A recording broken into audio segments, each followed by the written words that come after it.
তো তোমরা সবাই অলরেডি জানো যে আমি সাকুরা দেখতে গিয়েছিলাম ঐদিন। তো ঐদিনই আমি ডিসাইড করি যে কেননা আজকে একটা get ready with me shoot করা যাক। তো hello everyone, welcome back to my blog. তো আজকে আমি একটা get ready with me shoot করতে যাচ্ছি। এই ছিল আজকের আউটফিটটা আমার। আমি একটা পিঙ্ক আর পার্পেলের মধ্যে একটা ড্রেস চুজ করেছি আজকে। আই থিঙ্ক এই ড্রেসটা আজকের লুকের জন্য একদম পারফেক্ট।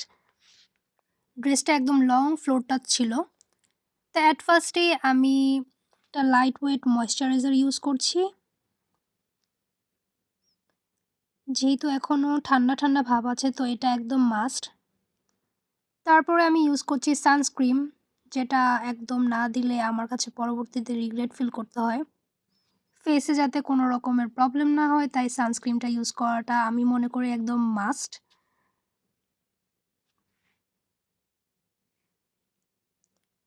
তারপরে এই তো মাসাজ করে আমি ইউজ করছিলাম একটা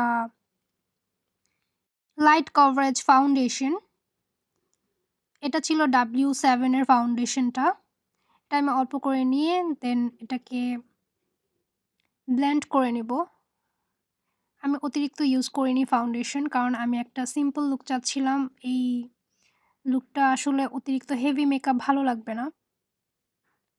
তারপর অরেঞ্জ কারেক্টর দিয়ে আমি আমার যে দাগগুলো আছে ওগুলোকে ঢেকে দিচ্ছিলাম। অ্যাট ফার্স্টে আমি ভেবেছিলাম যে আমি অরেঞ্জ কারেক্টর ইউজ করব না, বাট পরে মনে হলো যে না, একটু ইউজ করতে হবে, কারণ আমার একটা অ্যাক্টিভ পিম্পল ছিল যেটাকে আমি একটু ঢাকার ট্রাই করছিলাম।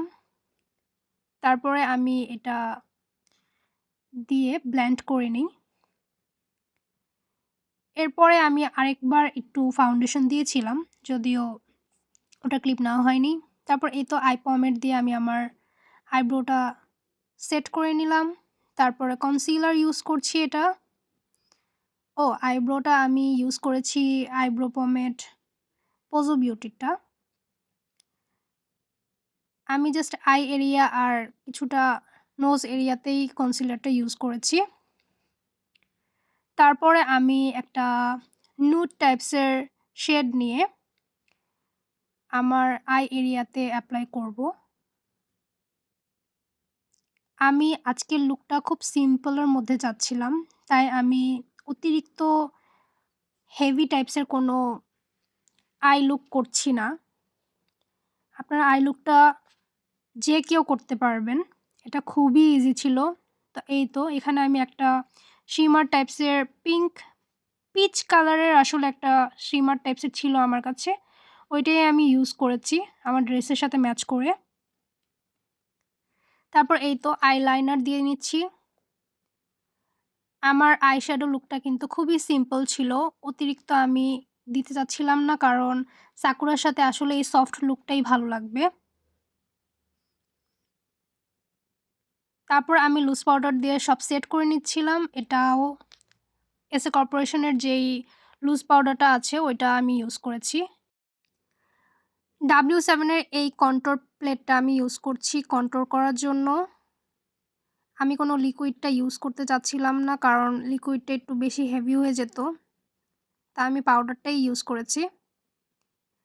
এই তো এখানে আমি ইউজ করছি একটা ব্লাশ অলরেডি আমি দেখিয়ে দিয়েছি আমি কোনটা ইউজ করেছি। আমি 2-3টা মিক্সড করে তারপর অ্যাপ্লাই করেছি এখানে।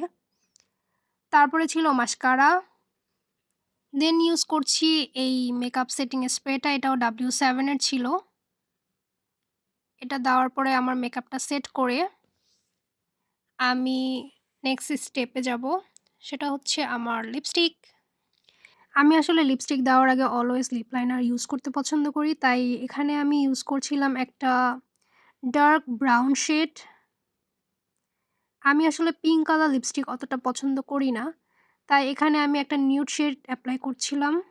তো এত ডার্ক কালার আমি চাচ্ছি না, তাই এখানে আমি কনসিলার ইউজ করেছিলাম যাতে লিপস্টিকটা একটু লাইট হয়ে যায়। তারপরে আমি আমার শ্যাডো প্যালেট থেকে একটা পিচ কালার নিয়ে এখানে অ্যাপ্লাই করেছি। তারপরে এখানে আমি পিঙ্ক বো ক্লিপটা ইউজ করছি আজকে আমার হেয়ার সেট করার জন্য। অ্যাট ফার্স্টে আমি আমার পুরা চুলটাকে স্ট্রেট করে নিয়েছিলাম। এটার ফুটেজটা আসলে নেওয়া হয়নি, আমি আগেই সেট করে নিয়েছিলাম আমার চুল। তো সিম্পলি আমি জাস্ট পিছনে এই চুলগুলো নিয়ে আমার বো ক্লিপটাকে সেট করে নিলাম। আমি সামনের দিক থেকে কিছু চুল ছেড়ে নিয়েছিলাম যাতে পিকচার তোলার টাইমে অনেক ভালো আসে। পুরা হেয়ারটাও আমি চাইলে পিছনে ক্লিপ দিয়ে আগে সেট করে তারপর এটা করতে পারতাম, কিন্তু আমার কাছে মনে হচ্ছিল এটা এভাবেই ভালো লাগছে। এরপরে আমি একটা ইয়ারিং নিয়েছিলাম যেটা কিনা ফ্লাওয়ার বেস ছিল। আমার মনে হয় যে আমার আজকের লুকটার সাথে একদম পারফেক্টলি ম্যাচ খাচ্ছিল, তাই আমি এই ইয়ারিংটাই চুজ করেছি।